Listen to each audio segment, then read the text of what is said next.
பிஸ்மில்லாஹ் ரஹ்மான் ரஹீம். கண்ணிமிக்க சகோதர சகோதரிகளே, அல்லாஹின் நல்லடியார்களே, அஸ்ஸலாமு அலைக்கும் வரஹ்மத்துல்லாஹி வபரகாத்துஹு. அல்ஹம்துலில்லாஹ். அல்லாஹும்ம ஸல்லி அலா முஹம்மதின் வஅலா ஆலி முஹம்மதின் வபாரிக் வஸல்லிம். இப்போது நம்ம வியாழன் வெள்ளி நாட்கள்ல இருக்கிறோம். இந்த நாள்ல ரொம்ப சிறப்புக்குரிய இந்த 4 திக்ரை ஓதி பாருங்க. மிக மிக சிறந்த ஆயத்தின் கூட சொல்லலாம். குர்ஆன்ல வரக்கூடிய சின்ன சின்ன ஒரு திக்ரு தான். இதை ஓதுவதின் மூலமாக உங்களுடைய பல தேவைகள் நிறைவேற்றப்படும். இது எல்லாத்தையுமே 33 முறை ஓதிக்கோங்க. ரொம்ப சக்தி வாய்ந்த நாட்களா இருக்குது. இன்னும் பாத்தீங்கன்னா அடுத்த வாரம் அதோட முடிய போகுது. நமக்கு ரமலானுடைய ஈதே வரப்போகுது. எவ்வளவு வேகமா போயிருச்சு பாருங்க ரமலானு. கடைசியா இந்த மாதிரியான திக்ருகள் எல்லாம் ஓதி துவா செய்வதன் மூலமாகவே நமக்கு என்ன கிடைக்கும்னு பாத்தீங்கன்னா, இத்தனை நாள் ஆரம்பத்திலிருந்து செய்யாத நன்மைகளை கூட செய்ததுக்கான ஒரு பலன் கிடைக்கும். இன்னும் நம்முடைய துவாக்கள் கடைசி நேரத்திலேயாவது அங்கீகரிக்கப்படுவதற்கு காரணமா இருக்கும். இப்ப நம்ம என்ன பண்ணலாம், டைரக்டா அந்த திக்ருகளுக்குள்ள போயிடலாம். முதல் திக்ரு பாத்தீங்கன்னா ஆயத்துல் குர்சியில வரக்கூடிய அல்லாஹு லா இலாஹா இல்லாஹுல் ஹய்யுல் கய்யூம் அப்படின்னு சொல்லிட்டு வரக்கூடிய அந்த திக்ரு. அதனுடைய அர்த்தம் என்னன்னு பாத்தீங்கன்னா, அவனை தவிர வணக்கத்துக்குரியவன் வேறு யாரும் இல்லை, அவன் என்றென்றும் வாழ்பவன், அனைத்தையும் நிலைத்து நிற்பவன் அப்படின்னு அர்த்தம், நிறுத்துபவன் அர்த்தம். இது பாத்தீங்கன்னா ரொம்ப சிறப்புக்குரிய வார்த்தை. அல்லாஹு லா இலாஹா இல்லாஹுல் ஹய்யுல் கய்யூம் அப்படின்னு சொல்றது.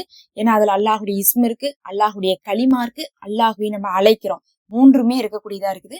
நம்ம முழு ஆயத்துல் குர்சியை சொல்லல, அந்த முதல் லைனை மட்டும் தான் சொல்லியிருக்கோம். இதை என்ன பண்ணுங்க, 33 முறை ஓதுங்க.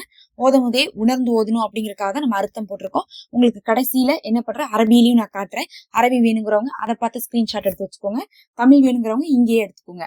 அடுத்தது ரெண்டாவது பாத்தீங்கன்னா யா ஹய்யு யா கய்யுமு பிரஹ்மதிக அஸ்தகீசு அப்படின்னு அர்த்தம்.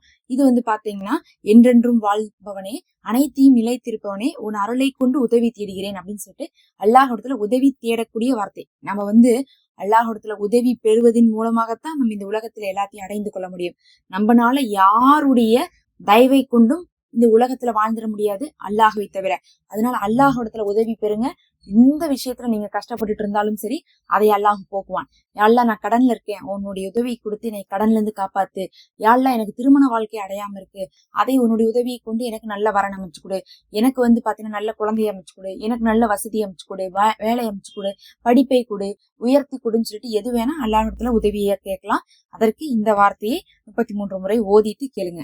அடுத்தது அல்லாஹும்ம ஹாசிப்னி ஹிசாபன் யசீரா, யாழ்லா என்னை மிக எளிதாக கணக்கு கேட்கும்படியாக கணக்கெடுப்பாயாக அப்படின்னு அர்த்தம். அதாவது அல்லாஹுதான் கியாமத்து நாள்ல என்ன பண்ணுவான், மறுமை நாள்ல கேள்வி கேட்பான். அந்த கேள்வியே எனக்கு லேசா கேளு அப்படின்னு நம்ம கேட்கிறோம். எப்ப பார்த்தாலும் உலக தேவையே நம்ம கேட்டுட்டு இருக்கோம். முன்னாடி கேட்டதெல்லாம் பாத்தீங்கன்னா உலக தேவையை நோக்கியே கேட்கிறோம். உதவி செய், எனக்கு ஹெல்ப் பண்ணு, எனக்கு ரிஸ்க்கு கொடு, எனக்கு ஆரோக்கியத்தை கொடுன்னு கேட்டுக்கிட்டே இருந்தா இந்த உலக வாழ்க்கை தான் மறுமைக்காகவும் நம்ம செலவு பண்ணக்கூடிய நேரமாக இருக்கு. மறுமைக்கு நம்ம என்ன வேணும்னாலும் அதையும் நம்ம இந்த வாழ்க்கையிலேயே கேட்டுட்டு போனோம். எவ்வளவு நேரத்தை வீண் பண்றோம் ஒரு நாளைக்கு, யோசிச்சு பாருங்க. எவ்வளவோ பொழுதுபோக்கான விஷயங்களை பாக்குறோம், எவ்வளவோ பாத்தீங்கன்னா விதவிதமா சமைச்சு சாப்பிடுறோம், பேசுறோம், வெளியே போறோம்.